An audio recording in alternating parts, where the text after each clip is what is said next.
WRVS-FM HD1 Elizabeth City State University. From the gridiron to the radio.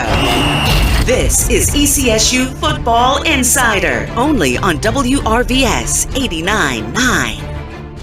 Yes, Viking fans, welcome to another edition of ECSU Football Insider. I am Clay Mercer, and with me, right across from me right now, is the head coach of ECSU Football, Mr. Adrian Jones. Coach Jones, welcome to the show. Thanks for having me. Yes, indeed. And, Coach, obviously it was such a joy to see you pick up that first win over Livingstone a couple of Saturdays ago, and to see the Vikings get that win. It felt so good. Unfortunately, we weren't able to turn it into a two-game winning streak that we wanted. No loss is ever good, but what were your overall thoughts on the Vikings' effort this past Saturday in their matchup with Virginia Union? I'm proud of my guys of how they fought. You know, we haven't won many games, but that was one game that I saw my guys. They really wanted it.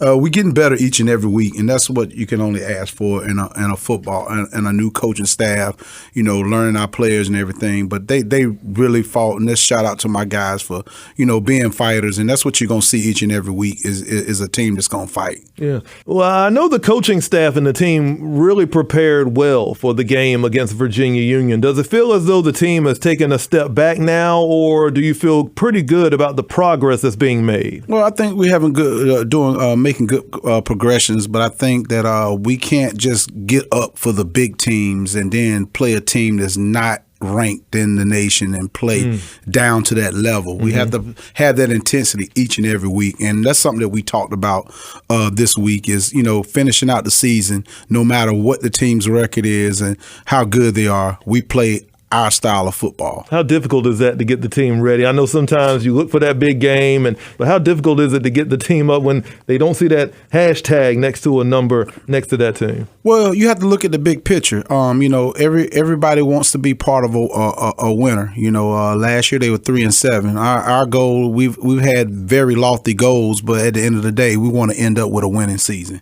We want to end up 5-5 if we can. And that is motivation alone, just making sure that we have a winning season. Recruiting is a lot better when you're a winner. Your guys that played for you understand the importance of winning. It's just a whole lot of dynamics that go with that. So I just think that it's very important. And then not only that, shout out to my football staff, the energy they are giving our kids and getting them to understand you got to continue to believe no matter what the record is. This is a building block. Each and every step that we take, we're building for greatness. Yeah, definitely. The Panthers would pick up a 37-18 win in Roebuck Stadium. Interesting enough, Coach, when we look at this game, ECSU won the coin toss and you decided to put the offense out there on the field first.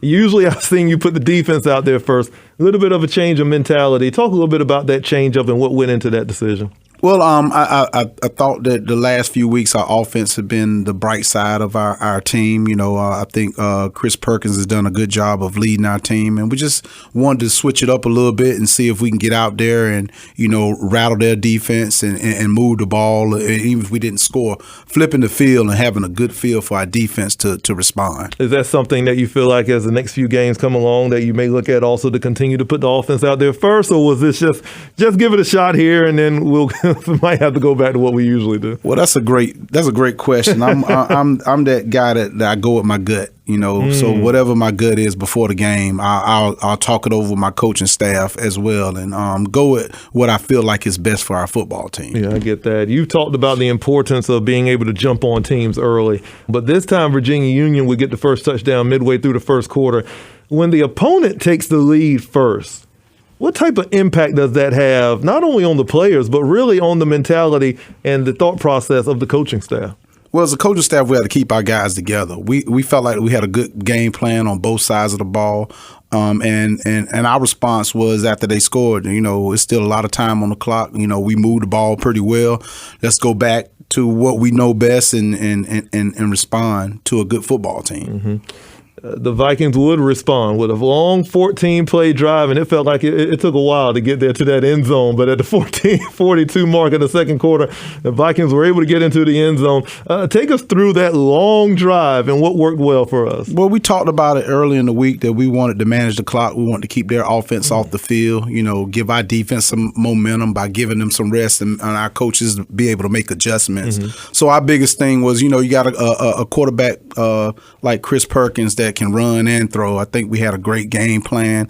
We did a lot of running to the edge. They had problems with stopping that, and also going downhill, and our receivers catching the ball. It's hard to stop a team when you got so many different things that you can do. But I think that we put together a good game plan. Yeah, and speaking of that game plan at halftime, ECSU only trailed by 2. I mean, your thoughts on how that game plan worked in the first half, especially holding a potent Panthers team to 14 points. Yeah, we knew that we could still be in the game, that we have a great opportunity, and I think we had several opportunities to, compete and win that football game, but we got to get better on special teams. We can't go for 2 because we missing extra points. Extra points have to be automatic, and we got to figure that out. We challenging our kickers to whoever has the best percentage this week is going to be the guy that starts. But it comes down to making sure that we dot our I's and cross our T's. I think it'd have been a different football game if we didn't have to go for 2. But at the end of the day, stuff happens. We can't blame, one player or the next. We just got to be creative and put points on the board. Earlier in the season, you talked about special teams really being a positive for this football team. What can you do in the coaching staff and the practices over the next few days getting ready for Saturday to make sure that we get what we need from our special team? Well, no one wants to be pointed out. So, what we're doing is we're charting their stats in practice. We got field goal at the beginning of practice, and we end with field goal at the end of practice. And at the end of the day, I chart it and I put their names in, whether they were 5 for 5 for the day or 4 or 6. So not only do they see it, but their teammates get to see it too. So it's just a challenge to make sure they lock in and do what we ask them to do. Yeah, I know that you have been talking about since we picked up that win, no punts. But in that first drive, obviously in the first half, had to punt that ball away. How tough was that for you? Because again, you want that offense to move those chains, and we just weren't able to do it early on. Well, we felt like we had a good game plan, but sometimes the game plan doesn't work, whether it's a play call or a great call, and we just don't go through our progressions. But we have a great punter, and our thing is flipping the field, and that's exactly what we did. We flipped the field, and we're able to pin them back. And when you got a good punter and good kickers, sky's the limit. Well, 2 touchdowns from Union, 1 touchdown from ECSU in the third quarter, and our TD came from a pick 6 by senior defensive back DeAndre Tolson. 18-24 would be the score heading into the fourth quarter. But, Coach, talk a little bit about that play that Tolson made, and it was a tight game going into the final quarter. Man, that interception by Tolson, I don't know if anybody, was watching, but that young man got beat on a deep ball, a big play for them to go up a touchdown for a score, and it on the sidelines, it really hurt him. It really took it to heart. I didn't even say anything to him. I wanted him to lock in and focus, and I knew that he was going to make a play for us. Here it is, a guy that has one hand. He has a cast on one hand, and he picks the ball off with one hand for a pick 6. It just shows you the character of a true Viking. Yeah, that's what he's a knockdown, drag out, great football player, and he's a competitor, and that's what you want. Yeah, as a senior, as you talk about DeAndre Tolson, is he one of those leaders that you look at and say he's going to step up? And you just talked about it with a cast, he still gets the job done. Some leaders aren't the ones that are vocal. Some of them are like, watch what I do and follow me. Well, he's absolutely not a vocal leader. He's a show and tell guy. It's something about a player that is limited whenever they don't have everything that they can use to be a good football player. When you got to focus a little bit more, when you only have one hand, he did a great job of just competing out there, and my hat goes off to him, and I think a lot of players saw that and they feed it off of him. But we were down 24-28 with the ball, and we thought that, we had a chance. Our fourth quarter, we brought it in together, and my speech was, we're going to go down here and go up 25-24. And that was the confidence that I had, and I thought my players did a good job. We were driving the ball down the field. Lo and behold, our star quarterback gets dinged up a little bit, and it kind of changed the outcome and the play calling. But no matter what, when somebody goes down, it's the next man mentality. We got to be just as good as that starter. Well, the Panthers will finish off the game strong with 2 scores in the fourth to complete a 37-18 win. We talked about their explosive running back, Alan Curtis, who now leads the conference as well as the division in rushing yards. He ran the ball particularly well late in the second half. ECSU was able to slow him down throughout the first. But overall, how difficult of a cover was he for you? Well, I think we did a good job for 3 quarters, but that's championship pedigree, what we talked about. We had their backs against the wall. You could tell that they were nervous. They weren't used to a team like us, showcasing our abilities to step on the same field. But championship teams sometimes find a way to win, and they willed their way back to running the football. They trusted it. We made a couple mistakes when they were running, and that's what they were looking for. Okay, they make a mistake, we get a big run. But they stuck to what they do, and they were just, championship pedigree. And we learned a lot from that. We got the respect from Virginia Union, but at the end of the day, in order to beat those teams, you gotta match their same energy. We talked about the respect that you have seen, and even though the Vikings record isn't where we all want it to be, you've had so many coaches say, I don't want to see y'all again. Obviously, we don't take moral victories, but it's got to feel good to know that this team's potential is right there. We just got to meet it. Yep, it's great to see that the potential, we continue to get better and better each and every week. The record doesn't show that, but I'm confident that this is going to be an exciting team in the future. Yeah. But, we're right here in the moment now, and I want nothing more than my guys to go to Virginia State and get this win. Mm-hmm. We're preparing, but it's not going to be an easy task. We match up very well to them. They're very athletic like us, but big plays are the things that we got to eliminate. I think we're averaging 2 big plays a game, and we gotta some way, somehow stop those big plays. Yeah, you talk about it almost every week on this show, Coach, and hopefully that we can get those stops as we need them. Let's go back really quickly. You talked about our quarterback, Chris Perkins. Didn't have the game that he hoped for, especially coming off that outstanding game against Livingston. It seemed like Union made a strong effort to stop him from being as effective as he usually is on the run. What is the team's morale right now heading into Saturday's matchup with Virginia State? I think we're in a good place. You wouldn't, and I've said it several times since I've been coming here. We don't act like a 1-5 football team. We haven't. The guys haven't given up. The guys are working hard. The coaches are leading the way, and that's what you want in a football team. We're building here, and it just takes a little time, but I love this football team. I think that we're gonna be a great football team sooner or later. But I'm not worried about the morale. I think they're still focused. They're still looking to win more football games, and thank God that we got 4 more to be able to show and prove ourselves. Yeah, you talked about Perkins that got a little dinged up there later in the game. I always like to give an injury report when we can. How's he doing, and then how's the football team's health overall right now? Well, football team's health overall is good. We're taking it day by day with Perkins. Give him a couple days off. Get some mental reps. But it's the next man mentality. Nathan Hilliard, Jordan also is getting some snaps at quarterback. Just to prepare to make sure that we're effective and we're able to drive the ball down and score points. But we go as Perkins go. But if he's not on the football field, which we hope he is, he's not on the football field. We need his mentality on the sidelines to help us through. If he's not able to get in there the way you want him to, does that change up the offensive game plan going into these next few games? It'll change it up a little bit, but it's one thing about my offensive coordinator, Coach Hess. He's a very creative offensive coordinator. He always has something dialed up. You might not see it in the game, but we practice it. Mm-hmm. So we'll be creative and we'll do what's best for our football team. Yeah, definitely. And speaking of which, the Vikings get ready to head on the road, and it all starts this Saturday. We'll talk about that matchup and a little bit more coming up here on ECSU Football Insider.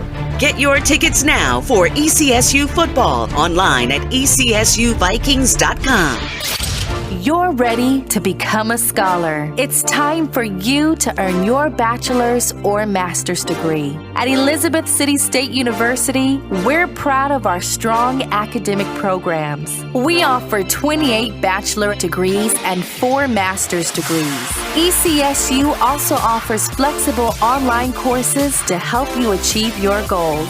Start the process today. Call 800-347-3278 or find us online at ecsu.edu.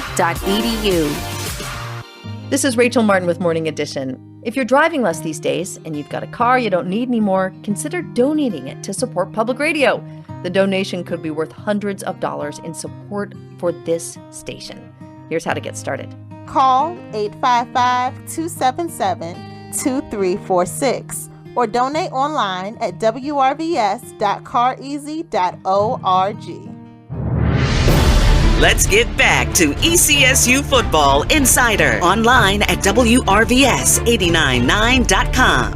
Right back at you here on ECSU Football Insider. Clay Mercer with head coach Adrian Jones. And coach, before we jump into more football, let's talk a little bit about ECSU volleyball as the Vikings coming off of a straight set decision loss to Virginia State this past Monday inside of Williams Hall. And what an atmosphere for volleyball inside Williams Hall Gymnasium. That snapped the 3-game win streak that the Vikings were on, and they'll be back into action later this weekend. But speaking of that game on Monday, sophomore Georgia Hoffman led ECSU's attack with 7 kills to go along with 5 digs and 2 assists. Clark Blake Moore also added 4 kills and a block. Fine game overall. Vikings just couldn't come away with that win, but they'll get another opportunity to get a victory this Friday as they travel to Bowie State. That matchup begins at 5, and you can watch it on the CIAA Sports Network. Speaking of being on the road, the mighty Vikings football team will start their 3-game stretch on the road as they travel to VA to take on Virginia State University. And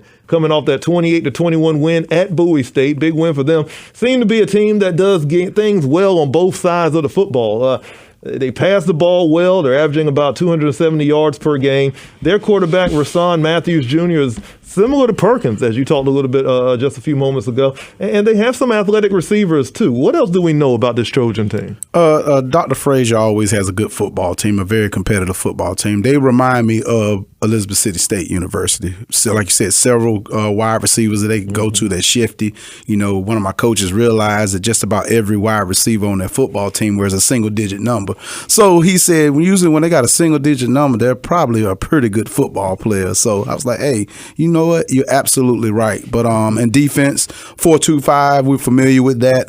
Very athletic guys. They get after it up front. I think it's going to be a good matchup. It's just who eliminates the mistakes and who puts some more points on the board. Yeah, you talked about mistakes. And again, it seems like we're doing like a 2-play average when you talk about that big play. You feel as though that's a really good opportunity for the Vikings that they can shut down those big plays, that you could be in pretty much any game, and you have been in pretty much every game without those mistakes. Yeah, and there's no secret. Here's the remedy to giving up big plays. When you're in a situation where you don't want to give up that touchdown, 15-yard penalties I'll take any day. Tackle the guy as long as he doesn't go in and score a touchdown. Yeah. And I don't think they grasped that before I played the position, defensive back, and you just live to see another day. You know, it hurts when a player scores. It don't hurt too bad when you got a 15-yard penalty. You can regroup and make them still have to drive down the field. But their quarterback is dynamic. He, like you said, he reminds me of Perkins. He's very elusive. He can run, and he can chunk that ball down the field. He's going to throw it up to the receivers, and the receivers go get it. So we've been practicing hard at staying deeper than the deepest and try to make some plays on the ball. But it's going to be big and crucial for us to be sound on every aspects of the game. What can you take away from this past Saturday's game that'll help you coming up this Saturday? Well, I keep saying it, the big plays, the 2 big pass touchdowns. You know, we went over it and over and over it again in practice, and we did a pretty good job of it in practice. But you got to take that performance from practice to the football field. during the game. But just stay poised, continue to watch film and dissect their guys, and just be smart football players. Now, Coach, the Vikings will be away from Roebuck Stadium for 3 straight weeks, but road games can be very beneficial too. Speak on the mentality you take going into these road games and what the Vikings can take away from them. Well, the away games are interesting because you're riding the bus together, you're spending a lot of time together, you get off the bus, you do walkthroughs together, you're staying at hotels, you're having meetings. So you get away from all the home stuff that you used to being around. It's just us against the world. Per se, we might have some fans there, but it's a little different when you're away. So it's a lot more focus, a lot more attention to detail. It's a lot more focusing on making sure that we score points and make sure we don't let them score points, and that equals win. The game against Virginia State this Saturday will be up in VA. It'll start at 2. And again, you can listen to the coverage on the CIAA Sports Network. You can also watch it there. And again, information you need, tickets and all of that available online at ECSUVikings.com. Coach, I'm going to give you the microphone just a little bit, get everybody ready for this Saturday's matchup. And what's to come for Viking football? Well, we become road warriors. We got 3 games in a row. We got to learn how to win on the road. We learned how to win 1 game at home. Now it's time for us to go on the road and showcase our skills and get a W in somebody else's backyard. But it's going to take all the effort that we got as a football team and all the effort from our fans to cheer us on and show that Viking pride. Yeah, I love that. Family, if you missed out on any parts of today's show, you want to catch up on past episodes, you can go to the WRVS 89.9 YouTube channel as well as the WRVS Podcast Network and listen anytime. For Coach Jones, I'm Clay Mercer. Coach, thank you so much for making this happen, and looking forward to catching up with you next week to talk more Mighty Viking football. Appreciate it. Viking pride. ECSU Football Insider is produced at WRVS Studios on the campus of Elizabeth City State University, powered by the ECSU Department of Radio and Television Services. Learn more online at WRVS899.com.